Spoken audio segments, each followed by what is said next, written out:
Good afternoon, and welcome to this final session. Hope you had a great conference so far. Yeah, go build.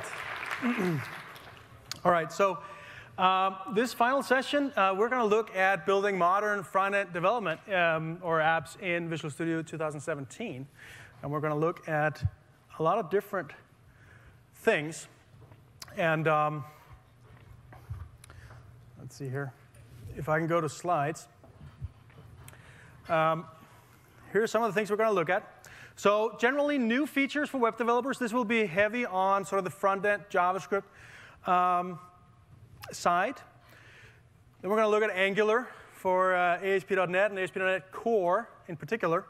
And Angular, you know, could be React, could be Aurelia, could be other things as well. I'm going to use Angular.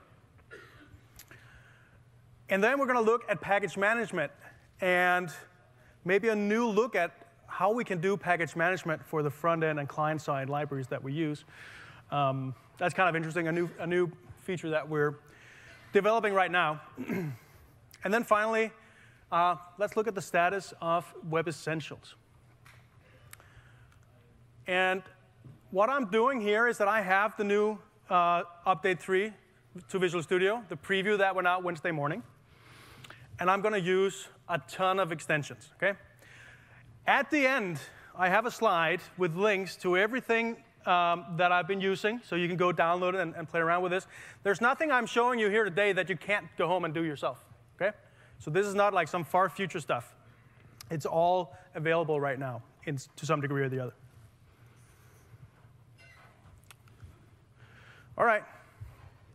So let's switch over here to a machine. So let's look at some new features around JavaScript, or front-end development, let's say. So I'm going to create a new project, ASP.NET Core. And I have a couple of new templates here, Static Web and MVC Basic. These are not templates that you get from Visual Studio. This is a template pack that we released earlier this week to play around with some ideas that we've got, OK? So I'm going to show you Static Web. And just going to create it here very quickly. This is an ASP.NET Core project. But for all intents and purposes, this is a completely static website. OK? This is all that it's got. There's not a single server-side component here to this project. OK? It's just HTML, JavaScript, and CSS. And I don't know if you know this, but in 2017, I can just right-click a project and say Edit. And I can get straight into the CSproj file here. And you can see this is all there is. So this is ASP.NET Core 1.1. And it has a single NuGet package. And that NuGet package is what makes it possible to get the benefit of the ASP.NET Core tooling in Visual Studio, but without having any ASP.NET stuff in my project at all. Okay? So it's sort of hidden. And it's done that through this NuGet package. So let's run this site. So here we go. So it's a very simple website. Okay? It does have some media query stuff going for it. So it's responsive.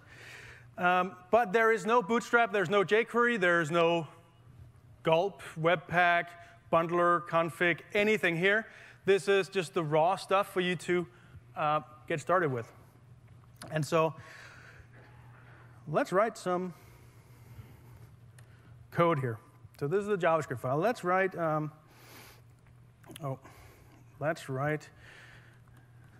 function here called hello. Well, we're going to call a function that we haven't written yet, so let's write it. Hello. It's going to take a parameter called greeting. And I'm just going to see const element equals document.qs. And IntelliSense in this brand new JavaScript editor is pretty smart. So just QS goes to query selector. And get me the first P element of the page. Let's do text variable here. And let's use the template string syntax So we can put in the greeting variable or parameter, like, well, if I can spell it right, like this. And then finally, inner HTML. Notice here that it actually knows that the ELM variable here it's an HTML element. It gives me the inner HTML intelligence here. So that's kind of nice. So we do that. Now let's run this. So now my P element, it says hello world right here. So let's make a change. Let's just hide this. Let's call it hi. And I saved the file, and the browser just refreshed. Okay? I'm just going to do that again. Notice the browser where it says hi world, hello world. Okay? Now we're back. So what's happening is that Visual Studio automatically, as I save any file in my project, refreshes the browser for me. So that's really, really helpful. It helps me with my workflow so I can be more productive. You know, and when I'm productive, I'm happy as a developer. That's just how that works. But what is this? We got an error. Okay?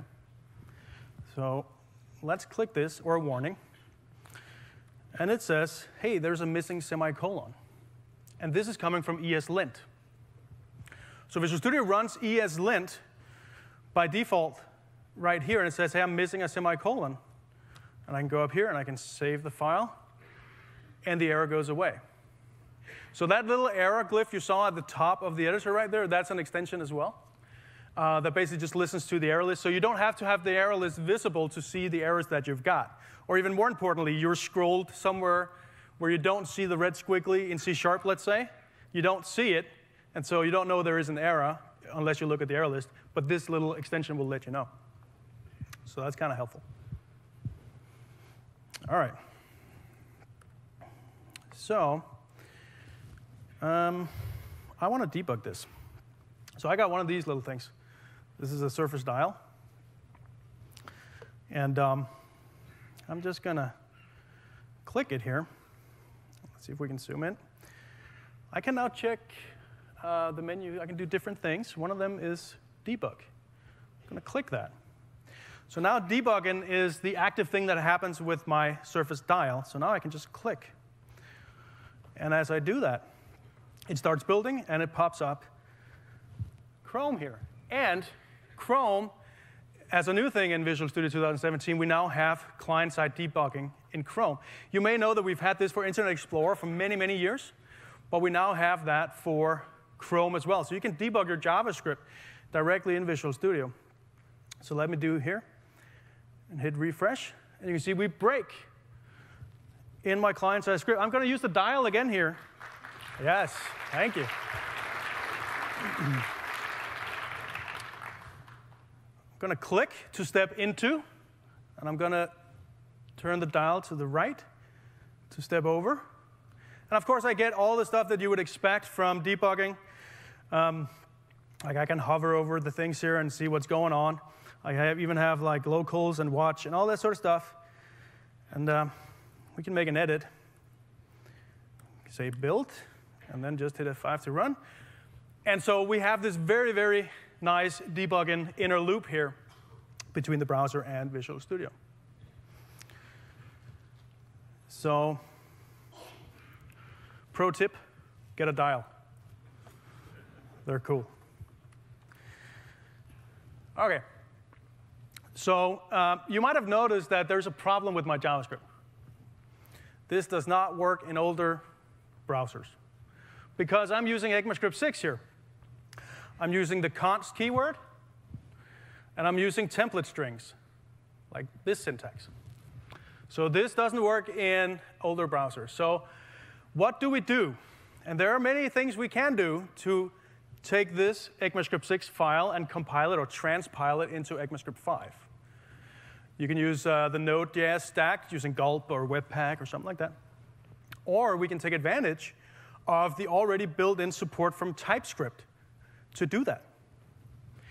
So let me just create a new file here, folder called JS. So Shift F2 brings up this nice little thing. So JS, and let's do site.js again. Okay, so add this file. So now we have site.js. I'm just going to go in here and copy that. Put that in here. Because what I want to do is I want to make this my source file, and I want to transpile this into ECMAScript 5 into where the location of the old site.js was. So I can just right-click this file and say transpile to JavaScript. Okay. So that gives me a tsconfig.json file in the root of my project, which automatically says, hey, call it bundle.js. Put it in www.root/js/bundle.js. So that's what we have right here, right now. But that's not exactly what I wanted. I want it to be site.js. So we can just remove these two. And you can see here I can have multiple input files. So it's not like I have to just do a one-to-one. I can have multiple input files, and in the order I list them, they will automatically be bundled into, in this case, site.js. And if we look at the output of that, we can see that we no longer use const. Okay? It's now var. It's not a template string. It's regular old string concatenation going on here. So I don't have to use a Node.js stack to do this. And if I still want to bundle and minify and do other things, there are extensions out there that will do that and will work great with this. So if you have smaller projects or things where you don't want or don't need a full Node.js stack to do this, then you get this for free out of the box with TypeScript. So that's really nice, and Visual Studio. And this also works at CI time or build time. Okay? Not just in Visual Studio. So now let's do this again. So I'm in my source file, the ECMAScript 6. And so let's see if the debugger will work. This is not the file that's being served to the browser. This is the file that's being transpiled into another file that is then being served by the browser. So let's see here.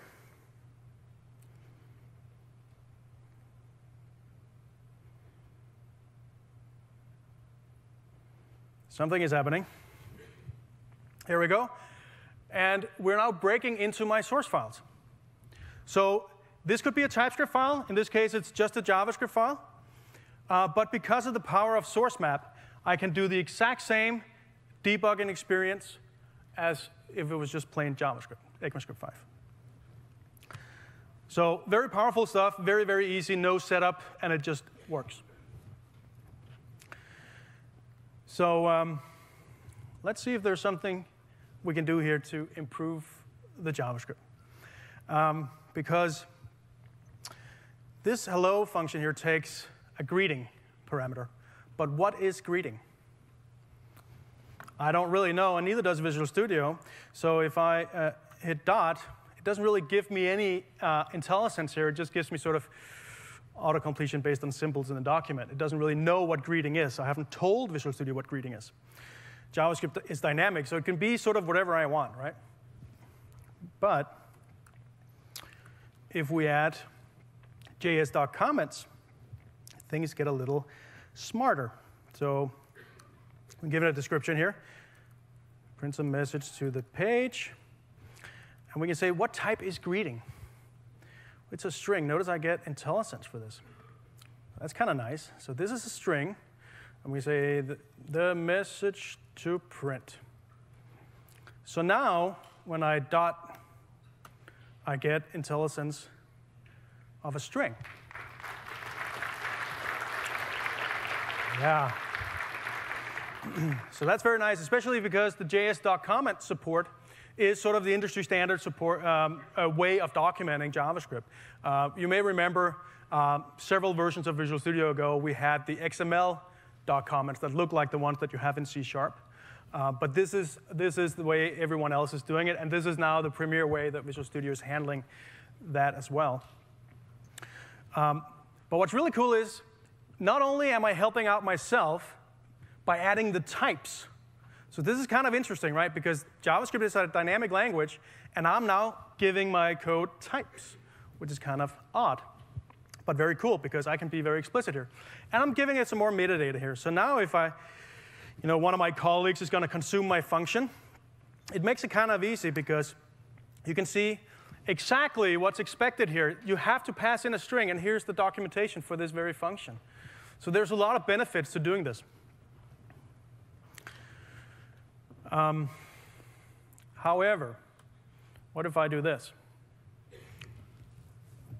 Well, let's run this. What will happen when I run it? It will just print out 1, 2, 3 world. This is absolutely valid. There's nothing wrong with doing this. But, for what I'm trying to do here, I'm trying to say I only want strings. But there is no checking that that's actually what's happening. Okay? So as a new thing in TypeScript 2.3, we can go in here and we can say, this is the tsconfig.json. This is where I set up how I want the JavaScript editor or the TypeScript editor and compiler to work. So it's called check.js. You can set that to true, like this. So this is a brand new feature, and it will help me, or help my colleagues maybe, or me in 6 months from now when I come back to this code. And now when I write something that is not a string, I do actually get squiggly here. And if I want to compile this, the TypeScript compiler will give me a compiler error because I've been very explicit, and I said, I do want that check. So if you saw Anders Heilsberg's session yesterday about TypeScript, he went into more details about how this type checker works. It works differently from TypeScript because TypeScript, they can be very explicit and be very accurate. JavaScript is not like that. It's a little bit too dynamic. So in case that the type checker doesn't know, it says, OK, then you're good to go. Whereas in TypeScript, they say, OK, that's an error then. For JavaScript, it's more relaxed. And so this is just a very cool little feature. And you don't have to transpile your JavaScript in order to use this feature. If you just have the tsconfig and you put check.js, you're good to go on your existing code base. So that's going to help you iron out a lot of potential errors that you have. All right, so let's fix that up like that. All right. So I don't know if you've noticed, this is in Chrome. I have a, let's see here. Nope, I need to do something else. Let's close these two down. So I'm going to open the HTML here. I'm going to make an error. And I'm going to make an accessibility error. Okay? So removing the language attribute, or the lang attribute, is actually bad for accessibility. And so we haven't really been able to do proper accessibility validation of your ASP.NET project before, for the very reason that we don't know what it looks like until it hits the browser. And even when it hits the browser and it's rendered, you probably have JavaScript that changes the DOM. So there really is no way statically that we can, from within Visual Studio, know whether or not your website is accessible. Unless we have code from Visual Studio running in the browser that has access to the live DOM and can analyze it. And we do. We do. So that's the feature called Browser Link. And because I have Browser Link and I have an extension called the Web Accessibility Checker, I can now go in here, and I have a Chrome extension. I built a Chrome extension, so check this out. If Browser Link is running on the page, you get a little Visual Studio logo showing up here. And we can click it, and we can see what is available to us from Browser Link. Any extension to Browser Link that supports the format of this Chrome extension will just show up here. One of them is the accessibility checker. So now I can say run accessibility checker, go to the error list, and lo and behold, it says make sure you have a lang attribute in your HTML. It even tells you sort of that this is very serious, the URL, and what the element was that caused the issue. I can also go in here in the Browser Link menu and enable it. So run on page load That means just run all the time. So I can do that. Oh, let's zoom out here, undo my changes. Let's just keep the arrow list open here, like that, and save it. So now, this error goes away because what happens when I save a file? The browser reloads, right? And it ran the accessibility checker again, and now I'm good to go. So this is the automatic sort of first line of validation for accessibility. And it's really quite comprehensive what this does. It uses the AXE core validation engine running in the browser. And so this takes care of a lot of common small mistakes that we can automatically find by running this tool. Another one that's kind of very common has to do with color. So it's nothing to do with the HTML specifically. But now, since we have a live running DOM that we can analyze, we know exactly how your colors are done. And are they in contrast? Do they meet the contrast threshold? Like, is the background and foreground colors, do they have enough contrast so can people actually see what's going on? And let's go over here. So notice this footer down here. You know, here's a common thing, and I do this on my websites all the time. I want the footer, the copyright notice or whatever I have down there, I want that sort of faded out a little bit. I don't want it to be too visible. So let's find the footer right here, and let's give it a color like this. I'm going to save it, and you might notice that now it's sort of gray. Whoop. And of course, we get an error. Hey, make sure that the contrast ratio is OK here. OK. So how do I take a color? So I'm probably pretty close to where the threshold is OK, where the contrast is OK. But how do I take an existing color, regardless of what it is, and just make it a little bit darker? The Surface Dial. OK, I'm going to click it. I'm going to select Editor. So now, I just move it one direction, the other direction. Yes.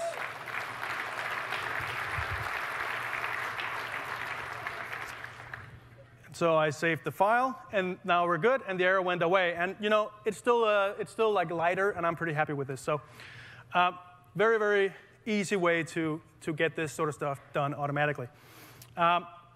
I just released another extension this week for W3C validation that works in exactly the same way. So if you care about like being valid according to the HTML specification, you can go grab that extension as well. And it does sort of the same thing. It works the same way. OK. So that was new fun features, tools, and toys. I'll let you decide what is what, except that the Surface Dial is definitely a tool, not a toy. So what I want to do now is I want to look at Angular. And so right here, I have a completely empty folder. And I'm going to show you, this is a live pro tip. If you're in any folder and you go to the address bar here in Windows Explorer, type CMD, it opens CMD with that path.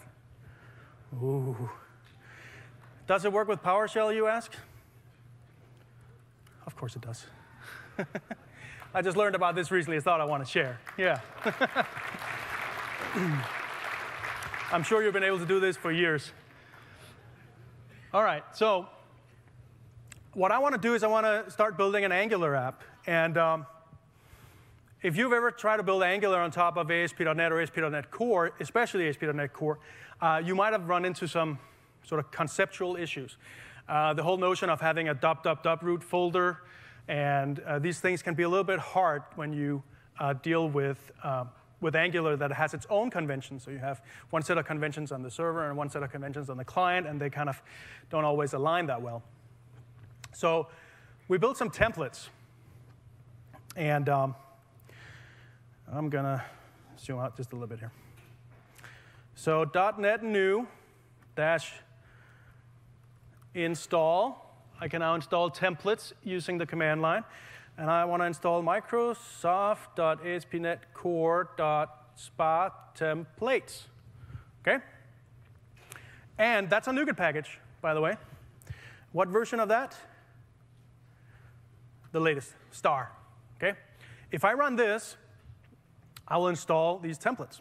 Of course, I already did that. So if I do -L, it will just list the templates that I got right here. And notice here we have, here's the MVC Basic and the static web that I showed you before.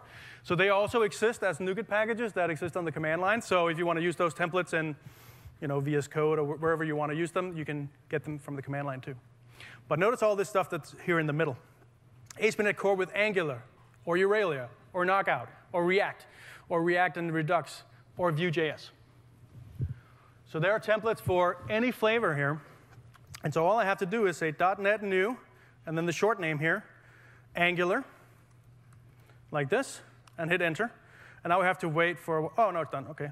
So here it is. And so this is a template that uses Angular, and it uses Webpack. And it uses, of course, Node.js and NPM modules to bring in all what's needed for the client here. So I should do an NPM install, and then I'm good to go. Now I did that already, and I have the app loaded up right here. And so let's run it.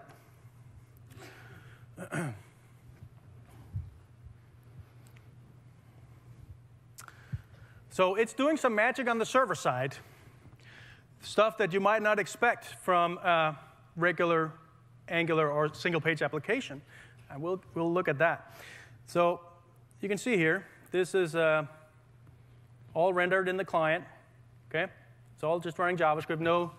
Nothing server-side except that we do get some data sent over from my API controller. So if you look at the project, it looks pretty much like a regular ASP.NET app. We got our views, we got controllers. And then we have this thing called client app. This is where my Angular code goes. So this is all static stuff right here.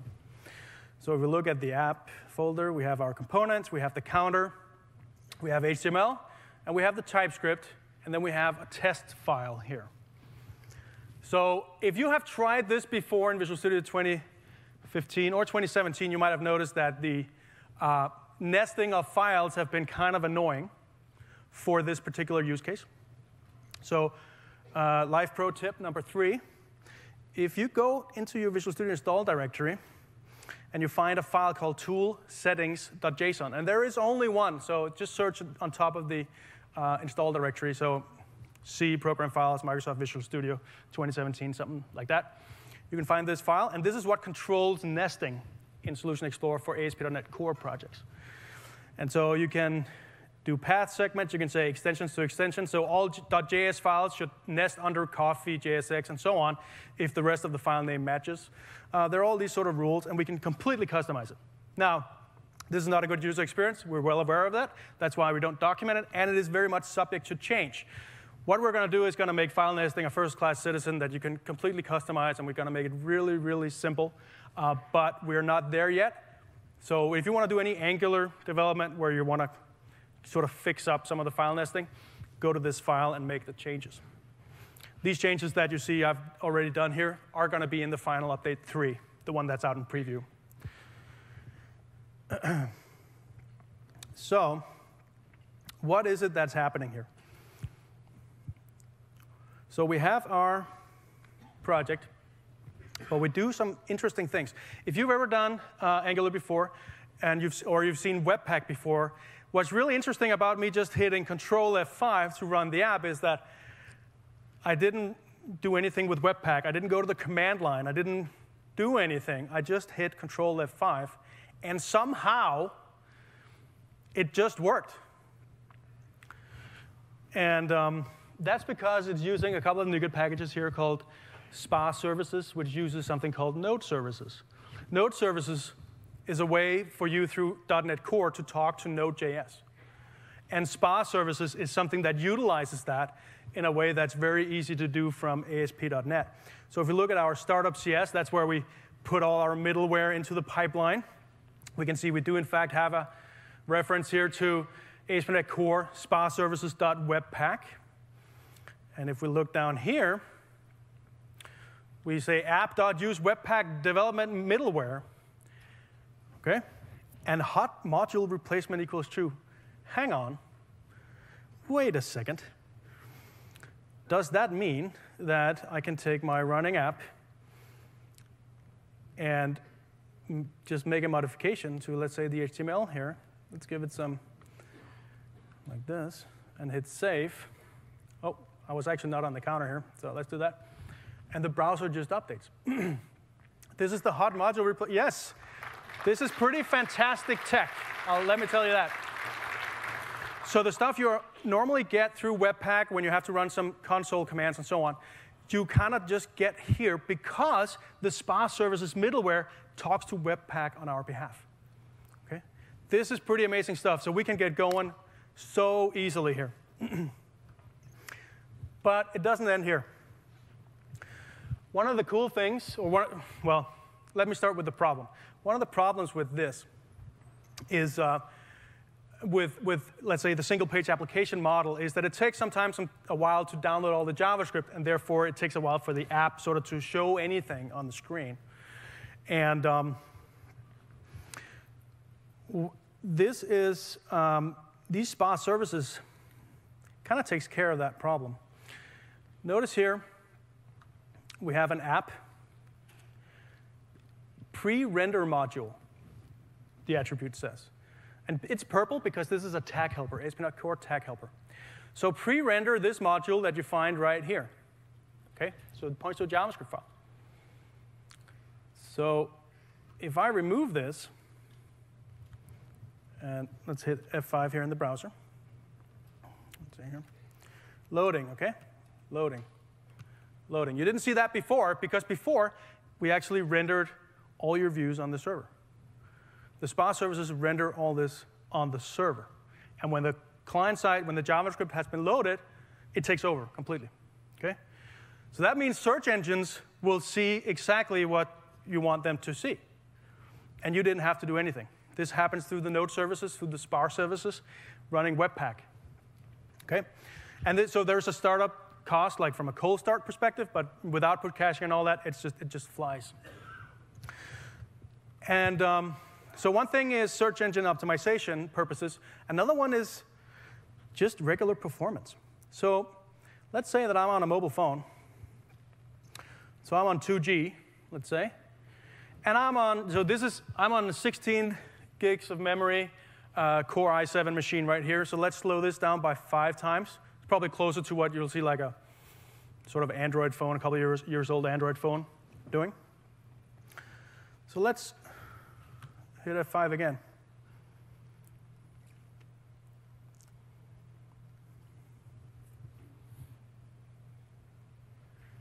Yeah. Awkward silence while we wait. All right. Imagine what your users are thinking. So that's not the best experience. It takes a while. But if we have the auto load, so now we're recompiling the view here. But now we're not going to see any loading. What you see it spinning up there, that's to download the resources, the JavaScript resources. The page is already rendered. Okay? So we can move around, hit F5. We're never going to see that loading thing again. So that's kind of cool. You know, some people, they just disable their JavaScript. Do we care? No. It works. So every time I click a link, it's an actual link that changes the URL and blah, blah, that goes to the right thing. It works even with no JavaScript. So you get that as well out of the box. How cool is that? Yes.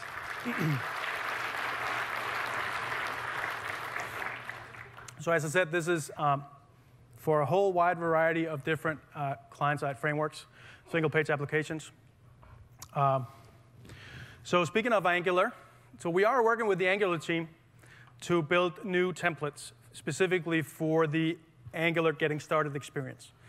So if you go to Angular and you look at their tutorials of getting started, we're going to have a template for Visual Studio or for .NET, I'll say ASP.NET, for Visual Studio as well, but for the command line too, that takes you to the starting point of those templates. So everything is hooked up. It gets super easy to just follow the rest of the official tutorial on AngularJS. And so expect to see that sometime in the near future.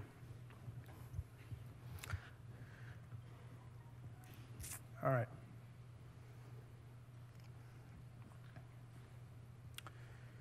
So one more thing I want to show. JavaScript unit test. So let me just right-click the Webpack here. And I can just say Task Runner Explorer. And I get a few things here. So I have two extensions for the Task Runner Explorer. I have the NPM and the Webpack Task Runner Explorer extensions. This is the NPM, but you don't get an NPM icon. You get a Yarn icon, because I've been using Yarn instead of NPM. Okay, so Yarn is this alternative to NPM that also uses the NPM registry. So for all intents and purposes, you get sort of the same thing. But it knows about it, so that's why we see a cat instead of the red NPM logo. And I get Webpack. I can control Webpack directly from here as well. I don't have to go to the command line if I don't want to. Okay? But what this does, what these extensions do, or what Task Runner Explorer in general is doing is basically it just calls the command line on your behalf. So it's not like it does something that's Visual Studio only, for instance. So one of the things I have is that in my package.json file, which is my sort of NPM or my Yarn file, I have a test script, so I can run that. So it will run my Webpack, make sure Webpack is building everything, doing the bundling. It's doing that right now. It takes a little while here in the beginning. And OK, Webpack, wait until bundle finished. Notice how we didn't have to deal with any of that before when we just hit Control F5, right? We don't have to deal with any of that stuff. But now we're up and running. Karma, which is the test runner here, is running. And it says that all of my tests right here in the console, in the Task Runner Explorer, says everything here is good. We're green. Everything is a success. So let's go ruin that. Let's pin this. Let's ruin that. So here is my test file. And I'm just going to make this 1 right here. Save it. And notice that it now runs again here at the bottom. And now it's going to complain, hey, there was a, expected 0 or 1. There was a problem. OK. So this just now runs. So every time I make a modification, I can just see the console is right here. I can see any errors that show up, and I can fix the error really easily. I don't have to go to a console if I don't want to. It's all right here. So let's just fix that. And here we go again. Now, this is some of the things that we hear about all the time when people build single-page application or larger JavaScript applications, is that you always have to run something to get started. NPM start this, or Webpack start that, or NPM install, or whatever it might be. And so what we've done, let me just close this down here. What we've done is that you can now, for any tasks that you find here, you can right-click and say bind this to a Visual Studio event, one of them being Project Open. So if I do this, then next time I open this solution or this particular project, my test runner will automatically start up, and I don't have to do that, and it will automatically just report errors that it finds, or test failures as it finds. And you can do this with anything, NPM install or whatever it might be. So big help in the workflow with that. And the cool thing is you don't actually have to install NPM. You don't have to install Node.js for this to work. Visual Studio ships with both of those. So you can tell Visual Studio, don't use your stuff. I have a much newer version of Node or whatever. I want to use that one. You can totally tell Visual Studio to do that. So you're not locked into whatever version of Node.js was there when we shipped Visual Studio. So you're in control. All right. So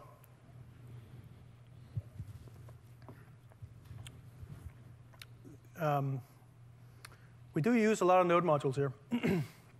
in this particular app. And we have to because Angular and Webpack, it needs modules, JavaScript modules. The way that it works is that you can't kind of do it in any other way than using Node.js tools to compile and run the app. And that's fine. That's OK. But there are other types of apps, not using Angular or whatever, where you just need a single file. You just need jQuery.min.js, let's say. And you can use NPM for that, or you can use Bower for that. And if you're not on ASP.NET Core, but on WebForms or MVC, or something like that, you can also use NuGet for that. You cannot use NuGet in .NET Core for client-side, for content packages, OK? Not for core. But for the other project types, you can. So we have these three different ways. And then there's the fourth way, which is I'm going to go to jQuery's website and download the zip file and find the jQuery min.js and copy it into my project, OK?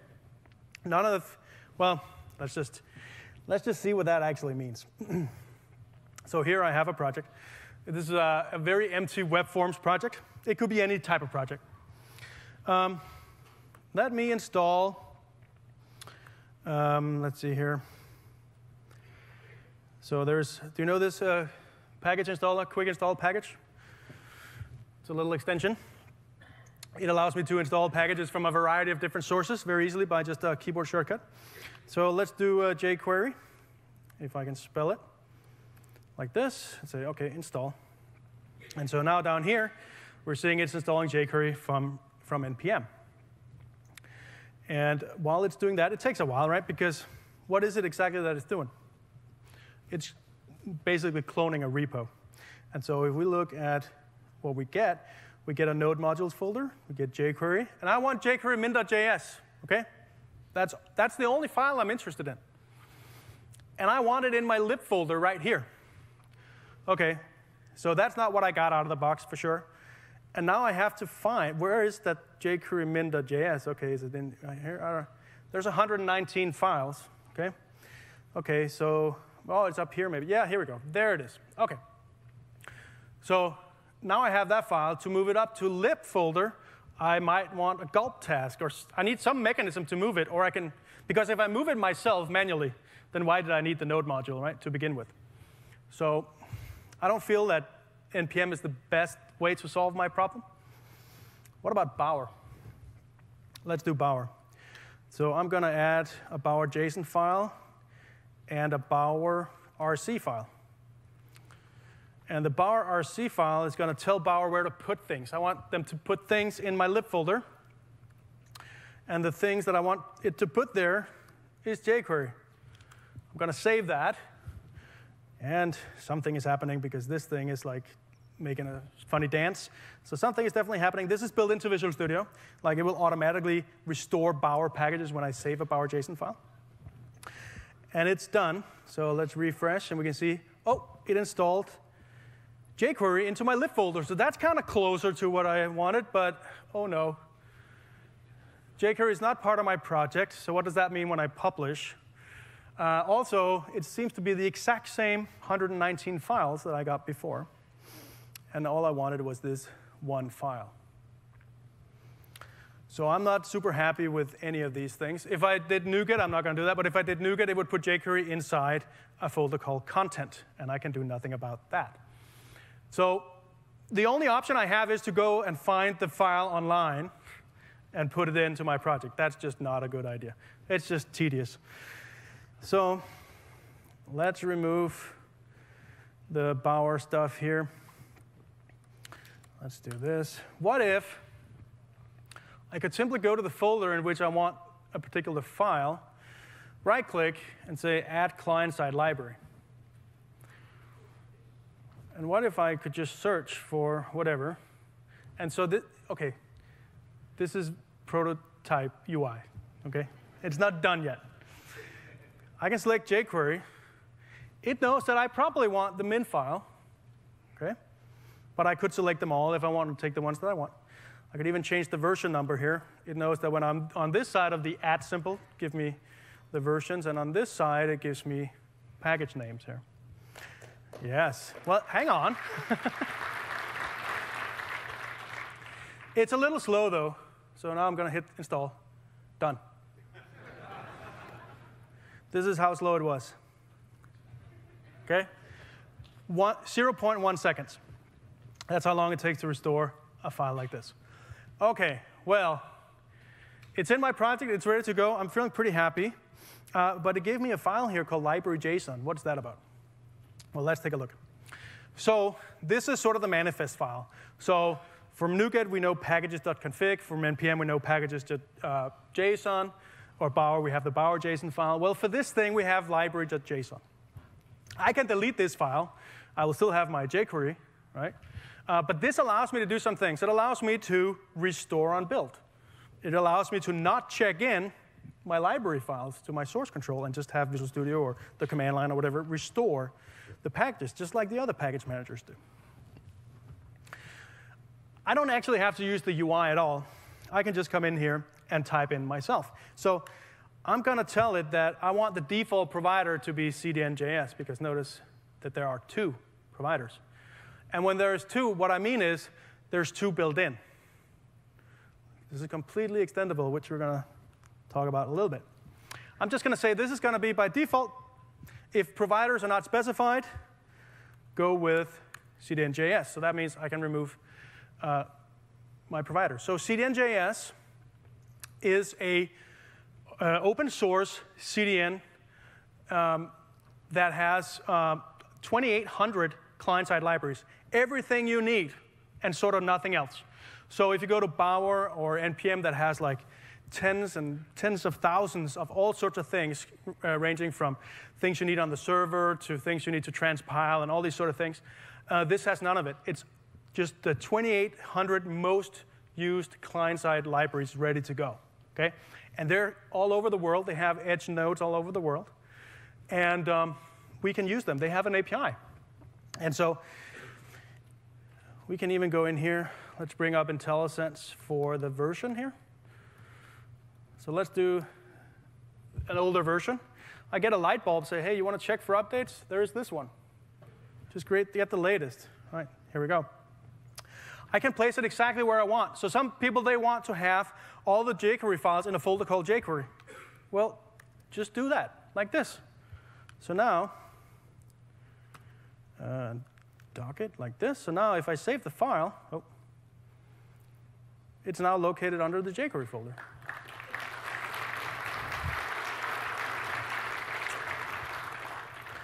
But maybe I want more files than just the min file. Maybe I want the rest.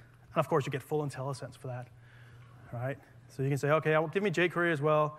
Give me the map file here. Save. And see, it's already restored. It's right here. Yeah. So let's install another one. Let's install Lodash. Get full IntelliSense. This is the latest version. Sounds right. Path. I want it in lib. jQuery, no, just in lib. That's fine. Files. You know what? I'm just not going to specify files, because that's going to give me all of Lodash right here. It's already done, right? It's already done restoring. I have it right here. So I can very easily go in and update the packages, just a simple light bulb to say update this one to the latest, or the latest pre-release, if there's a pre-release that's newer than the newest stable. And I can do all sorts of cool things. And it's fast. And it works offline. If you have used a package before or a library before, it works offline from that point on. No problem. We'll never hit the internet if it already has what it needs. Okay? So that was CDN.js. But there was the other one that was called file system. Whoop. So let's do a file system one. Oh. And this is kind of interesting. So ID, well, so now it gives me a list of folders and whatnot. And I want to go to C:temp. And I want to put this in a lib folder. And what files do I want? And it gives me all the files that I have there. So imagine this scenario. You're in an enterprise somewhere where you have a certain set of libraries that you are allowed to use or that has been approved by your dev manager or legal team or whatever it might be. On a network share, you can very easily just pull that in like this, hit save, and now Knockout.js is here. We can go straight in here and say, OK, just give me Knockout.js. But by the way, I would really love if you just called it like foo.js. Right. So when we're explicit, we can rename. If there's only one thing that can be resolved, then we can call it whatever we want. That's kind of cool. We can also go in, and instead of doing absolute path, we can do it relative to this library.json file. So there was one folder called files. It has file.js. And so let's call it file.js. There we go. And now I have file.js. Well, hang on. Does that mean that if I had something that I needed node modules for, that I could simply just go in here and get from my node modules, right? And we're going to call this J2. So now I can actually use this not as sort of a library installer, but as a way to copy files relative in my project or absolutely, as long as the output path is in the same folder or deeper as where my library.json file is, okay, for security reasons. So you can't say, OK, take that file over there and put on this network share over there. It has to be sort of within the same project. OK. Sometimes, though, my file is not on my network share. Sometimes it's remote. Sometimes it's on a GitHub repo. It could be any URL, really. So I can type any URL I want here. Let's see. So example.com. And that's actually just an HTML page. So we can call that example.html. Save. And it's already done. Right? So here we go.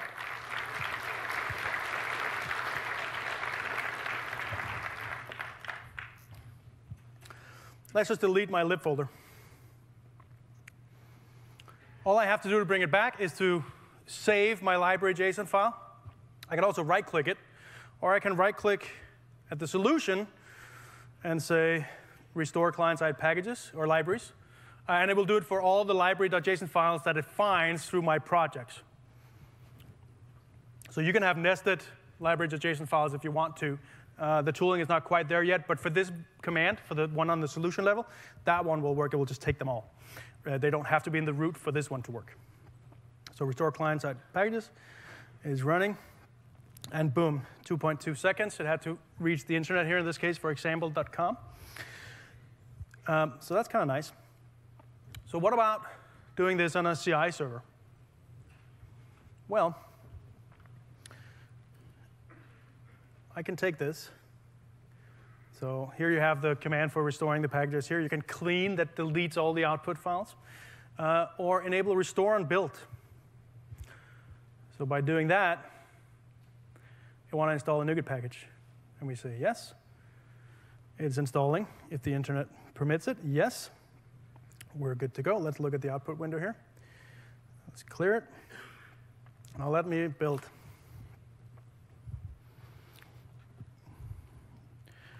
And check this out. Restoring packages. Boom, done. 0.22 seconds. This is not something that's going to be problematic in any way if you do this even when you're building within Visual Studio. You can do this conditionally, so say only do this on the CI server, for instance. Okay? So this is sort of a take. We had the first prototype of this out for like a year and a half, and we got a lot of feedback. It was sort of something we kept on, a little bit quiet. It was all public and available, but we didn't really tell anyone. But 8,000 people found it, and and we've been getting a lot of feedback ever since. So all the feedback, and I do mean every single item of issue or whatever it could have been, have all been solved in this new thing we're doing here. Unfortunately, we couldn't have this ready for this event. We really, really tried, but things always, things have a tendency to not work as you plan, and that's what's happened here. So in a week or two, or a little later, you will be able to get this as an extension, and it will be built into Visual Studio. That has been the goal from the get-go. However, this is on the ASP.NET GitHub repository. Okay? So if you go to github.com, ASP.NET, or ASP.NET/library installer, you can find it right here. You can totally build from source. There's also a button here that says the build is passing. And if you click that, there may or may not be a way for you to just get the extension in there. If you download it and remove the .zip extension, you can just, yeah, let me just show it. Why not? I wasn't planning to, but I'm excited now. So, because it's not done, right? It's not like, we need a few tweaks for it to be like, not necessarily done, but like in a quality where we're happy to start receiving feedback. So you do see it is right here, so are the NuGet packages. And with a few minutes I have left, let me just explain to you what these NuGet packages are. We have one here called libraryinstaller.build. That's the NuGet package that is being installed so that the CI build works, the one I showed you, enable, restore, and build. That's that NuGet package that handles that. The one called contracts. If you want to write a provider for this, you just need to reference contracts, create a .NET Core application, class library that implements or that has a reference to this contracts NuGet package, and then you just need to implement 5 interfaces. That means it is totally possible, and if you won't do it, I will, to create both an NPM and a Bower provider for this. So whatever is on NPM, you can get into Visual Studio in exactly the same way as I showed you with CDN.js, but it's just with the entire registry of whatever is on NPM, with the capability of saying, I just want that one file called jQuery min.js inside the dist folder somewhere and put it in my lib folder, and you get nothing else. Right? So we can give you the exact same experience, whatever the provider is, which is really, really cool. So I just want to make sure you understand that this is not a new package manager. This is a library downloader. It's a file downloader file. Yeah, basically, right? All right. And with a few minutes left, Web Essentials. All right, let me give you an update here. So what is Web Essentials? Real quick, it is a free Visual Studio extension that has an enormous amount of features for web development. It's 5 years old. It's been, the current one for Visual Studio 2017 is the 5th version of Web Essentials. So the first one was for 2010. It's open source, Apache 2, which means take the code, do whatever you want with it, sort of. And it has 3 million downloads. This is a very popular thing for web developers. And it's community owned. And what I mean by that is it is not owned by Microsoft. This is not a Microsoft thing. Okay? This is a group of volunteers that built this. And that includes all of you if you want to. And in the past, what this extension has given us is a bunch of features. It's been one big extension with a lot of features in that one code base. Okay? There were some issues with that. There were some benefits to that. The benefit was you install one extension, you get an awesome amount of features. Like just incredible amount of features. The problem is that, that a bug happening in one area of Web Essentials, maybe even an area that you don't use, can crash Visual Studio. Right? So you're like, oh, then I should uninstall the entire thing because this one thing had a bug in it. So that was one issue. Another one was it was so monolithic from a source code perspective that we got very few community pull requests. So in 2017, this has changed. And you saw the first change for that happening in 2015 with the introduction of the Web Extension Pack, which was an extension that installed other extensions. The goal was always that that was the future of Web Essentials. And that is exactly what it is now in 2017. Gone is the Web Extension Pack for 2015. Well, it's still there, but there is no Web Extension Pack 2017. It's called Web Essentials. Okay? But it's the same idea. Now we have a bunch of extensions, and these are just some of them. There's over 20, and there's actually much more. They're not that make up what Web Essentials is. So I've spent like over a year pulling out all the features into their own extension. Now it's maintainable. Now a lot of it is unit tested, which it wasn't really before at all. And so quality has gone up significantly, and the features are better. So it's easier to help and send pull requests, open issues. It's more targeted. It's better. And that is the future of Web Essentials. So just in case you've been wondering what happened to this thing, that is exactly what happened. All the features are still there. It's just packaged up differently. And so here are some of the links for stuff I showed you. The first link here is for the preview of Visual Studio Update 3. Okay? So go get that. The only thing I showed you today that required that was the two project templates that showed up, the static web and MVC basic that showed up in File New Project dialog. That requires a feature of the preview for that. Everything else works on whatever version of 2017 you have. tinyurl.com/extension list of all the extensions I used, including the Chrome extension. That Chrome extension is called Web Essentials, by the way. And finally, our blog. This is the ASP.NET and Web Tools team blog. So go check that out. And with exactly 3 seconds left, remember to complete your evaluation form. It's important. And thank you so much for showing up.